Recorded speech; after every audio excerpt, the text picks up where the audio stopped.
ราบสบายดีและสวัสดีเด้อพ่อแม่พี่น้องกันเป็นสุขุสุขคนเด้อมื้อนี้ก็มาพบพ่อกับน้องแหล่ต้นสวยๆเนาะพี่น้องมื้อนี้ก็สิพากันไปตลาดกับพี่นางพี่น้องขี่รถมาฮอดแถวหน้องสาเนาะสบายดีเด้อไปบัดนี้เนาะ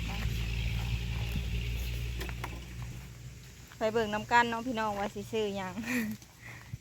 ถ้าน้องแหล่กับไปซื้อปลาแดกกับเป็นนัวมาให้แม่เนาะเบิ่งไปเลยรถอากาศเย็นๆ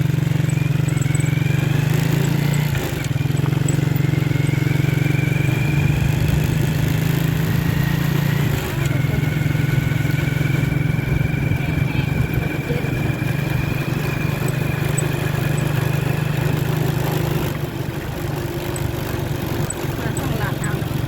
เดี๋ยวไปทางไปทางตามตายตาย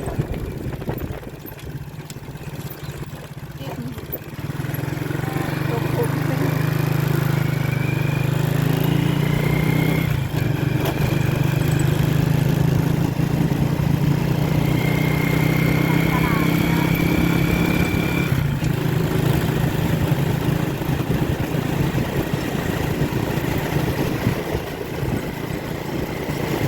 แดง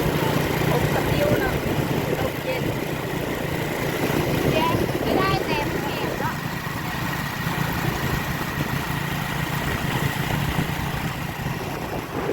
อากาศเย็นๆเลยเนาะช่วงสวยๆกำลังสีแดด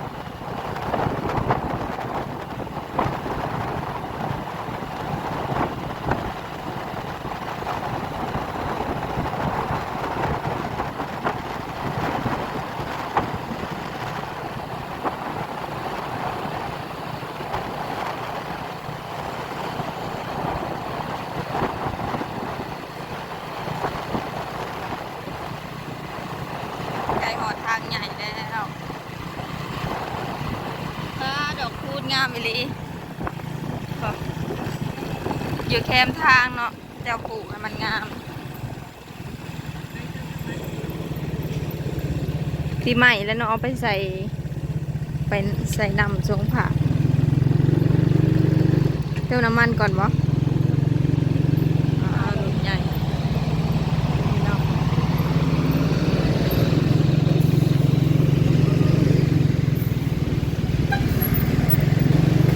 ปล่อยไป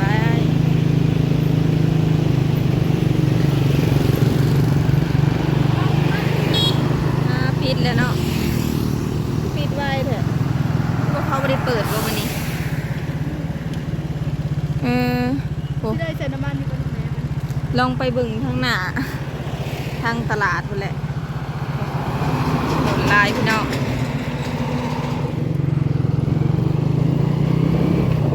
ปิดใส่น้ำมันเนาะ เนี่ย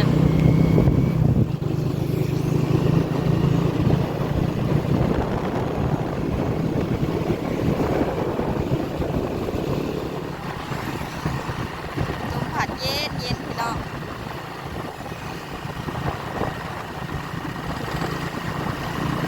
ชมบรรยากาศในตลาด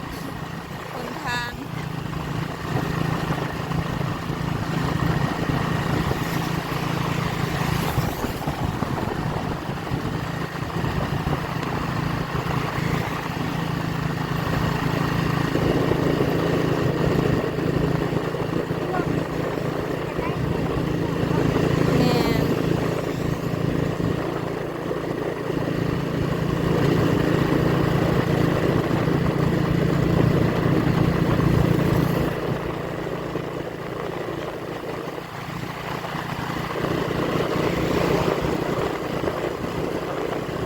ไปที่หน่อยก็ชิฮอดปั๊มน้ำมันเนาะ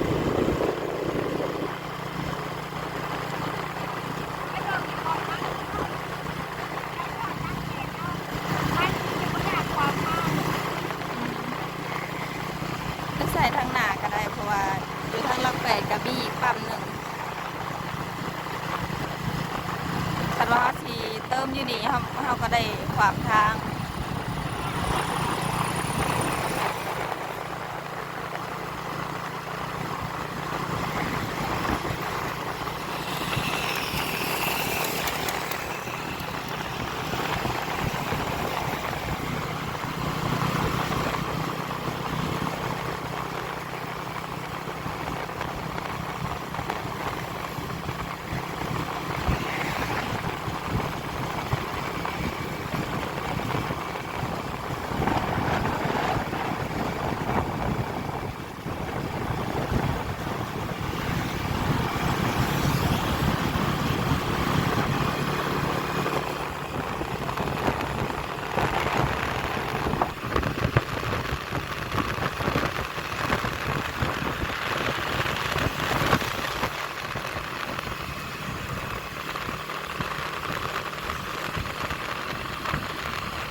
ล้สิฮอดตลาดรถมันกันหลายหน่อยหนึง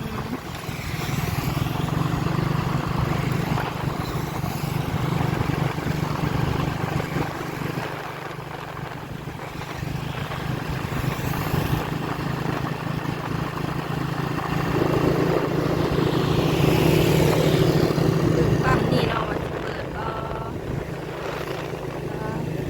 ขายหมักโมเนาะ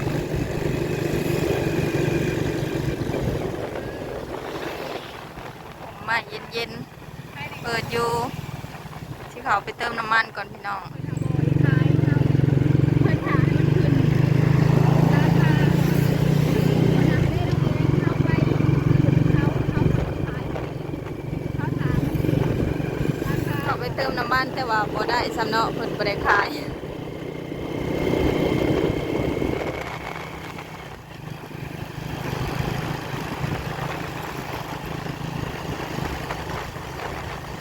หอดแล้วพี่น้องวันนี้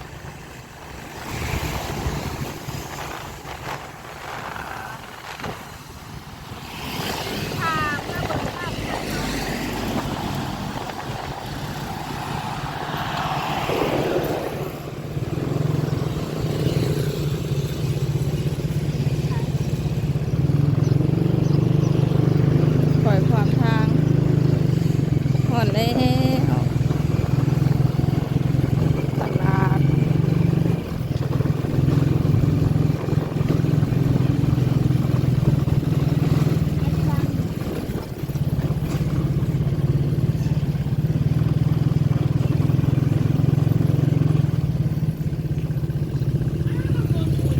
แม่เขาบนพากรถเนาะ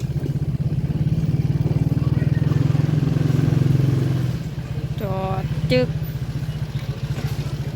เขามาตลาดเลย เดินแกะออกมาเห็น มันห่อนเนาะมา2 คนมื้อนี้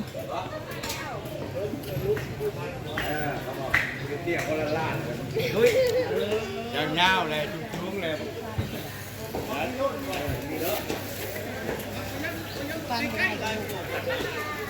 คนกับพี่น้อง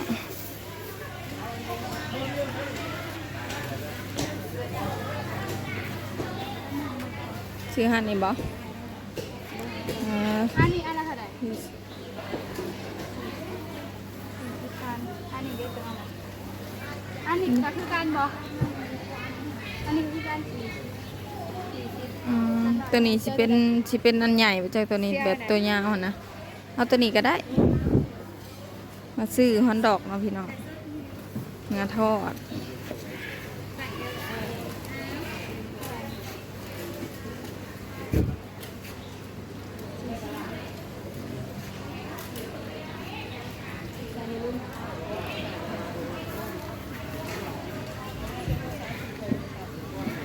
40คือกันบ่ลูกศิษย์ลูกศิษย์45เนาะนี่อยู่ตลาดพี่น้องเขามาอยากมืดๆน้อยๆนึงเพราะว่ามันห่มเนาะ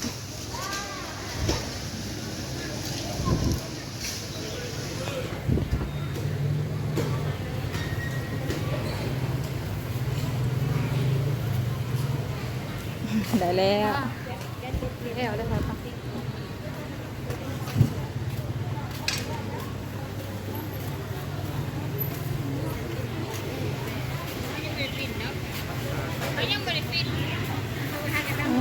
มืดพี่น้อง ท้องคือชื่อเกลือเลยวะ มาซื้อปลาแดก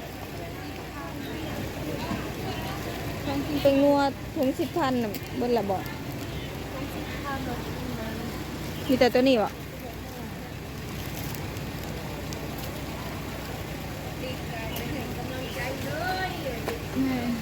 เอาโบแบบนี้ เนี่ยจะเจ้าไม่หวาน ก็แสบเนาะโอ้ข้าวปุ่นก็มีเอาปลาแดกเด็กยอนนี่เอาตัวนี้ แตงโมได้จ้าบอก ตกหาคนนี้ตก ซื้อโลชามาขายได้ก็จะไม่บอกเลย ได้แล้วพี่น้องวันนี้ปลาแดกกับแป้งนัวเนาะเมื่อกี้นี่แบบทงน้อยก็เลยบ่ได้ซื้อซื้อ2-3อย่างกับเมื่อบัดนี้เขามาแป๊บเดียวเนาะ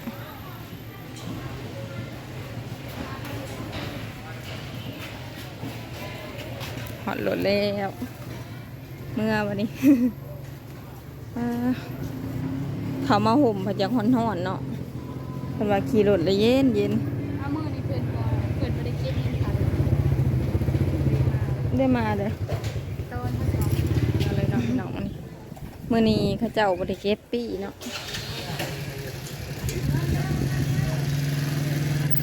ไป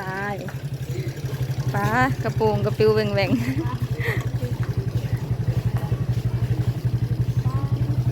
มาแบบเดียวแซงเนาะ ๆแม่ เขาอยู่เนาะ ไอ้ทงมันกลับไปเฮ็ดเวียกบ่มื้อนี้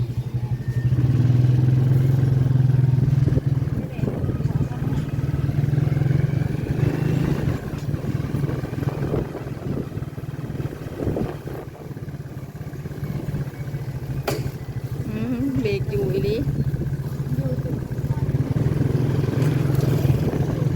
อยู่แบบรู้สึก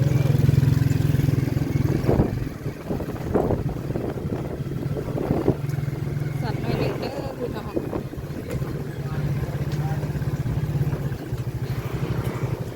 คอยอยู่1 ปีเนาะเรื่องคือบ่ได้ทำมาอยู่แม่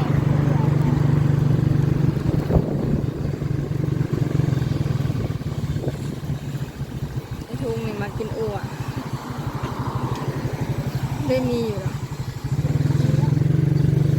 อยู่ทางนี้จะเป็นตลาดน้อยเนาะเขาเจ้าขายเครื่องของกินซุป รักษาเนาะ แม่เขามาตอนเช้าก็เขากัสิขายอยู่คันว่าสวยเขากัสิปิดไปเบิ่งดู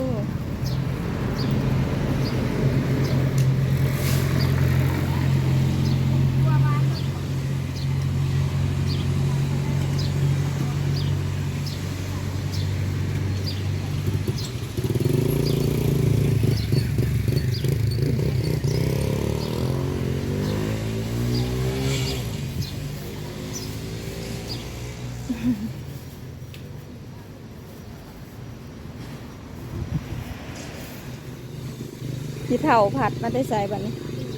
อยู่เตาว่าเบิดบ่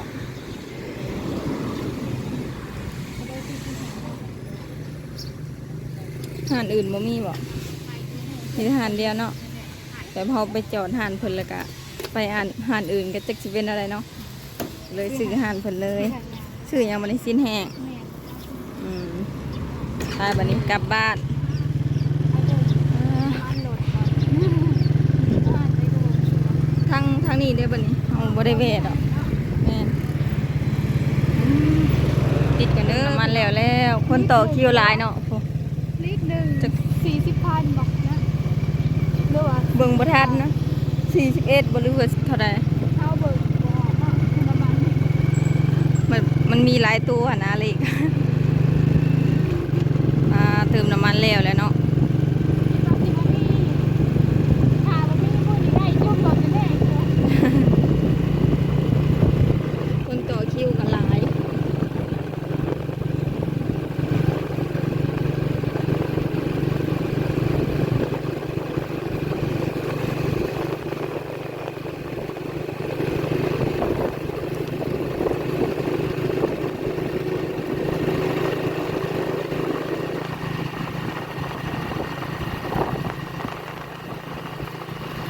บ้านทอด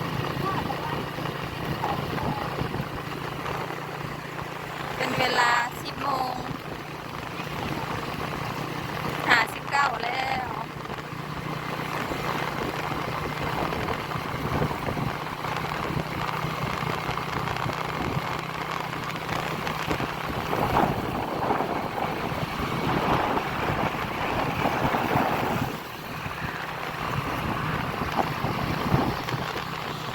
แต่ว่ายังบ่หอดเพื่อนเนาะเป็ดดอกเริ่มมีดอกคูณเนาะเพราะว่าใกล้สิหอดสงกรานต์แล้ งามอีดิน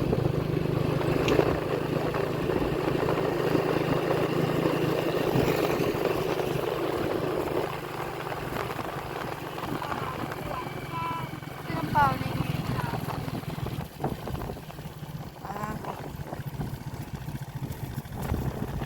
ซื้อน้ำเปล่าในขวด5,000นี่บอกเอาขวดหนึ่งเอาไป น้ำดื่มเย็นๆพี่น้องหานเพิ่นอยู่แคมป์ทางแปมาตรฐานหน่อยหนึงแปมากูพอดีเรากินลืมเมื่อวานนี้ปลาพอเฒ่าอยู่บ่เราบ่อยู่ซ้ำอันนี้ ตัวดำจัดคือ เพิ่งลงมาเบิ่งกรุ๊ปแม่ค่อยก่อนจากละว่าอยู่ไสเพิ่นไปขายทานเพิ่นมาเพิ่นลืมอันนี้จอดซื้อลูกซีนก็มีแจวลูกซีนนำ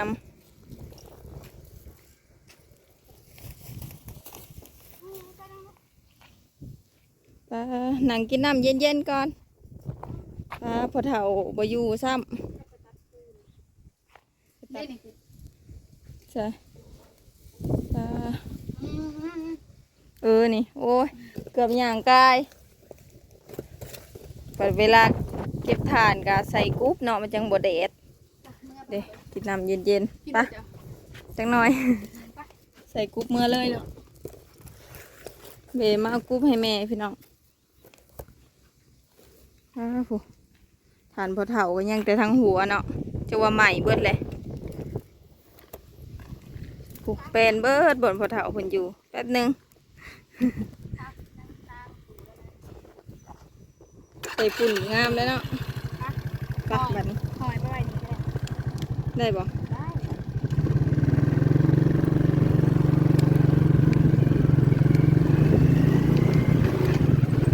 ด้ ขี้ปุ่นได้รถใหญ่จะทางนั้นเนาะพายุ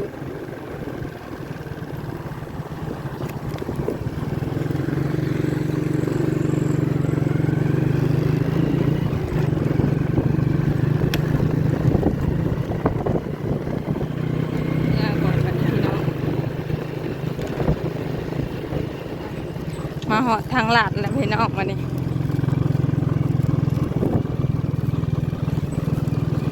ไปตลาดไปใส่เฮากะสิลาดมาทางนี้ตลอด ได้เนาะ โถมันใกล้เนาะ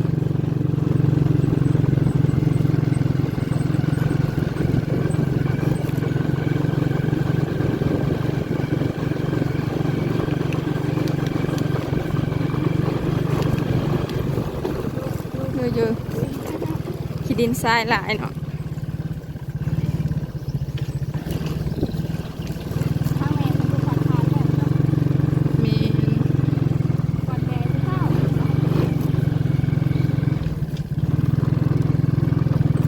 เขาเตะเศร้าๆมันกะสิบ่แดดเนาะเขาเก็บแล้วก่อนบัดแดดก็เริ่มออก